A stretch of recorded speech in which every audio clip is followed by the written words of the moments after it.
वालेकुम friends and welcome back to the Urdu channel. आज जो कहानी हम आपको सुनाने जा रहे हैं ये एक शॉर्ट स्टोरी है और इसको लिखा है महविश वकास ने। तो आइए बिना वक्त ज़ाया किए हम चलते हैं अपनी स्टोरी की तरफ।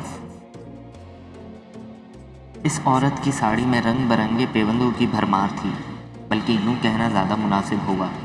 इस औरत की मैली कुचैली साड़ी बहुत से पेवन का मजमुआ थी। हर तरफ पेवन ही पेवन थे।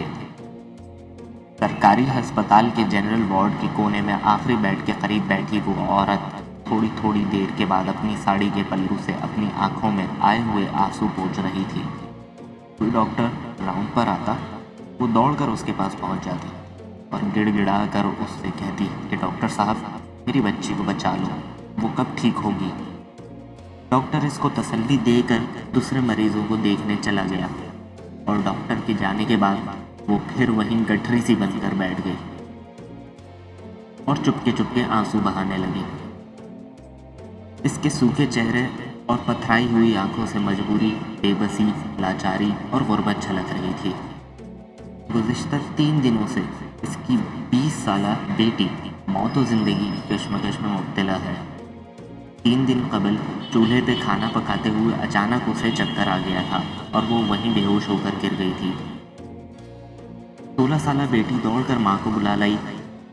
माँ अपनी बेटी को देखकर परेशान हो गई और जैसे तैसे करीब के क्लिनिक में अपनी बेटी को लेकर गई। डॉक्टर ने देखते ही कह दिया कि इसको करीबी अस्पताल ले जाओ, लगता है इसके दिमाग की नस फट गई है। डॉक्टर साहब, मेरी बच्ची की जान को कोई ख़तरा तो नहीं है, बच तो जाएगी ना? कुछ कहा नहीं जा सकता। ये मुख्तसर सा जवाब देकर डॉक्टर दूसरे मरीजों को देखने में मसरूफ़ हो गए। उसकी छोटी बेटी फरजाना बड़ी बेटी रेहाना को बड़ी मुश्किल से बेहोशी की हालत में सरकारी अस्पताल लेकर गए और बहुत सी परेशानी के बाद इसको अस्पताल में दाखिल कराया। डॉक्टर ने उसका चेकअप किया। इसके बचने की उम्मीद सिर्फ 1% थी। रेहाना की माँ को अपने शौहर की याद आ रही थी। बेशक वो शराब पीने वाला एक ऐसा इंसान था जिसकी माशरे में कोई इज्जत न थी, लेकिन किसी भी परेशानी में वो एक बाप और एक शौहर होने की जिम्मेदारी अहसन तरीके से निभा रहा था। ऐसे मौके पे वो शराब के नज़दीक नहीं जाता था। रोज़ की मजदूरी में से आधे पैसों की शराब पीने की आदत पुख्ता कर रखी थी। गुर्बत से तंग आकर रेहाना की माँ ने लोगों के घरों में काम करना शुरू कर दिया था। जब बच्चियां समझदार हुई तो वो भी माँ के साथ जाने लगी और अपने नर्म और नाजुक हाथों से बर्तन धोने लगी, झाड़ू पोछा लगाने लगी। एक बार पड़ोस की बस्ती में मेला लगा। रेहाना का बाप भी इस मेले में गया था। वो वहाँ से अपनी दोनों बच्चियों और उनकी माँ के लिए कुछ सामान खरीद लाया था और अपने लिए देसी शराब की बोतल लाया था। इस दिन सब बहुत खुश थे। इसने आदत के मुताबिक शाम को नौकरी से वापस आकर शराब की बोतल खोली और घटाघट पूरी बोतल हलक से नीचे उतार ली और अपनी टूटी फूटी चारपाई पर लेट गया। अभी मुश्किल से आधा घंटा ही गुजरा होगा कि जहरीली शराब ने अपना असर दिखाना शुरू कर दिया और उसको उल्टियाँ लग गई और देखते ही देखते वो ढेर हो गया। इसके घर में कोहराम मच गया और उसकी बदनसीब बीवी और दोनों बच्चियां रोने लगी। बाद में पता चला कि आसपास की झोपड़ियों में ये जहरीली शराब पीने से मजीद 15 आदमी मर गए। ये खबर जंगल में आग की तरह फैल गई। बड़े बड़े रहनुमा और जमातों के कायद दौड़े चले आए और मरने वालों के पसमानदगान के साथ झूठी हमदर्दी जताकर चलते बने। बाद में ये ऐलान हुआ कि हलाक शुदगान के घर वालों को 10-10 हज़ार रुपया दिया जाएगा। काफ़ी दिन खामोशी रही, लेकिन जब बस्ती वालों ने मुआवजे का मुतालबा शुरू किया तब जाके कहीं सरकारी मशीनरी हरकत में आई। चंद सरकारी हुक्काम एक रजिस्टर हाथ में लिए बस्ती में दाखिल हुए और चौपाल में बैठकर उनके पसमानदगान को बुलाया जो जहरीली शराब पीकर जहाँ बहाक हो गए थे। लोग सुनकर इन सरकारी हुक्काम के पास दौड़े चले आए, लेकिन खोदा पहाड़ निकला चूहा। 1,000 रुपये देकर 10,000 की रकम पर अंगूठा लगवा लिया और वो हुक्काम फौरी तौर पर रफू चक्कर हो गए। रेहाना की माँ ने थोड़े और घर बढ़ा लिए। इसकी समझ में नहीं आता था कि वो इस गुर्बत में अपनी दोनों बेटियों की शादी किस तरह करेगी। कभी कभार इसको ये ख्याल आता कि वो बर्तन धोते हुए थोड़े से बर्तन चुरा ले, रेहाना की शादी में काम आएंगे।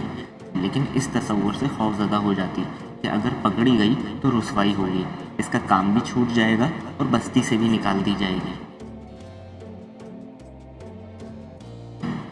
आज रेहाना को अस्पताल में दाखिल हुए 10वां दिन था। तब से वो मुसलसल बेहोश थी। आज अचानक रेहाना थोड़ी सी हरकत में आई तो इसकी माँ दौड़ती हुई नर्स के पास पहुंची और दीवानगी के आलम में चिल्लाई कि नर्स, देखो देखो, मेरी बेटी आज पूरे 10 दिन के बाद होश में आ रही है। मेरे अल्लाह ने मेरी सुन ली है। नर्स रेहाना के बेड के पास आई।